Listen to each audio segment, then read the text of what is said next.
What's up everyone, Arctic here, bringing you guys my alternate control scheme settings guide, so to speak. It's more of a comparison between the alternate control scheme and the default control scheme. In order to change it, you need to go into your Gears of War 3 options, the main menu screen, just hit start, change your control scheme to either default or alternate. Now there's only two settings, so it's you got two choices, not that mind-boggling what you can pick between. Now, as the title suggests, the alternate control scheme is better for wall bouncing and evading. Theoretically, you could become a better shotgunner if you can combine your wall bouncing with your shotgunning. So I'm showing you guys my hands. I know a lot of people wanted to probably see this anyway with the Razor Anza. Now in the alternate control scheme, the X button is set to run, which I'm showing here, right? And the A button is set to wall bounce. Now with the Anza, it's a little bit different because you have the two extra buttons up on top. Those are called multi-function buttons. For all intent and purposes, I'm calling them MFBs. So my right MFB is set to A, which you guys will see, that is wall bounce. So my right index is going to be hitting the right MFB to wall bounce. And the left MFB is set to X. So that is roll and run, which you guys are about to see this brief example here of me pressing them. Now, the reason I use the Anza for this and why I love it so much is because I am never taking my thumb off of the analog. When I want to run, wall bounce, roll, either way, I am able to keep my thumb on that analog. So in the split second that someone takes their thumb off of their analog to aim, I don't have to do that. So that is the huge benefit for me for console shooters on why the Anza is better than a standard controller. Regardless of quality, regardless of anything else out there, that is the main reason. It's essentially making it so that I can claw without clawing.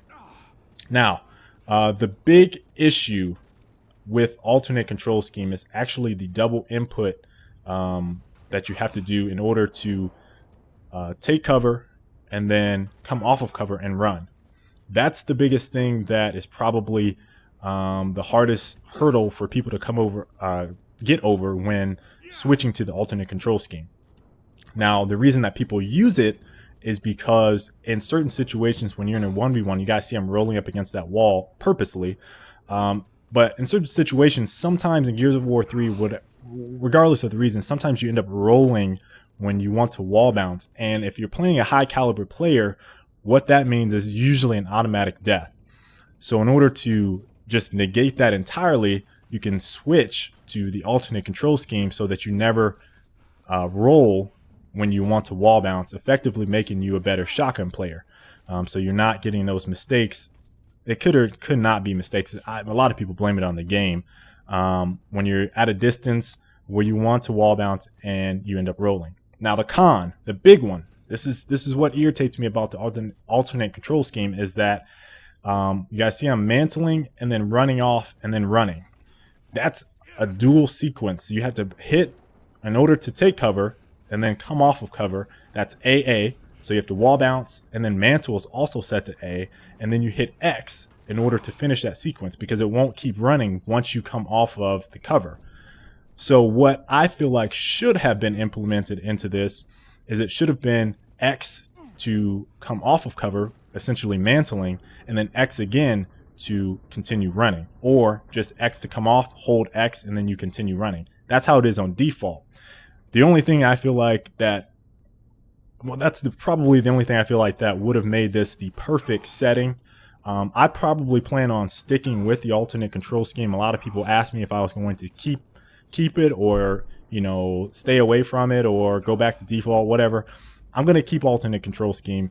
And just because I don't feel like the con is necessarily that bad, I just hate rolling when I want to wall bounce.